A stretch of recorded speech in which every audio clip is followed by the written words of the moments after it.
আসসালামু আলাইকুম রহমতুল্লাহি বারাকাতু। প্রিয় শুভাকাঙ্ক্ষী ভাই এবং বোনেরা, আমি এই মুহূর্তে আছি রান্না বিলাস হোটেল অ্যান্ড রেস্টুরেন্টে। আপনারা জানেন মিঠাছড়া বাজারে নতুন একটি রেস্টুরেন্ট উদ্ভাবন হয়েছে, সেই রেস্টুরেন্টে এখন আমি আছি। তো আজকে আমি কিছু খাবার ট্রাই করব। আর আপনারা কে কে রান্না বিলাসে এসেছেন, আপনাদের খাবারের মান কেমন লেগেছে এবং তাদের সার্ভিসটা কেমন লেগেছে সেটা আপনারা কমেন্ট করে জানাবেন। আর যারা এখনও যান নাই তারা আপনারা এখানে এসে খেয়ে যাবেন এবং এইটার টেস্ট নিয়ে যাবেন।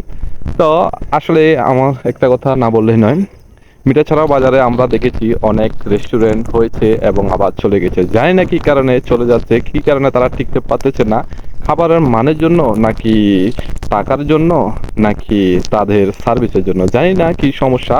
আমরা সচরাচর দেখেছি মিঠাছড়া বাজারে অনেক রেস্টুরেন্ট হয়েছে কিন্তু তা বন্ধ হয়ে গেছে, জানি না কি কারণে। কিন্তু আমাদের মিঠাছড়া অনেক অনেক মানুষ কিন্তু চলে যায় মিরেশ্বরায় খাবার খেতে এবং ঠাকুরদিঘি চলে যায়, বাড়িহাট চলে যায়, কারণ মিঠাছড়া বাজারে মানসম্মত হোটেল পায় নাই তারা। পরিশেষে একটাই কথা বলবো, কারা কারা রান্নাবিলাস রেস্টুরেন্টে এসে খেয়েছেন এবং খাবারের মানটা কেমন ছিল সেটা কমেন্ট করে জানাবেন। আর যারা খান না এখনও তারা চলে আসবেন, টেস্টটা নিয়ে যাবেন। ধন্যবাদ সবাইকে। ভিডিওটি ভালো লাগলে শেয়ার দিবেন বেশি বেশি। আল্লাহ হাফেজ।